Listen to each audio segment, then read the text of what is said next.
how to free up space on Android phone. Hello guys, in today's video I'm gonna show you how to free up space on Android phone. First, then open settings and then just scroll down until you find here storage. Click on it and then just click clean up, and now just wait.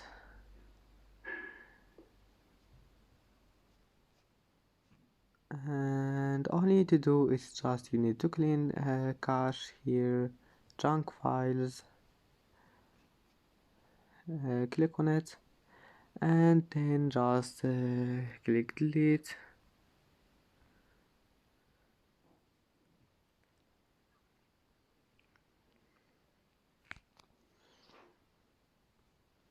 And that's it, it's easy.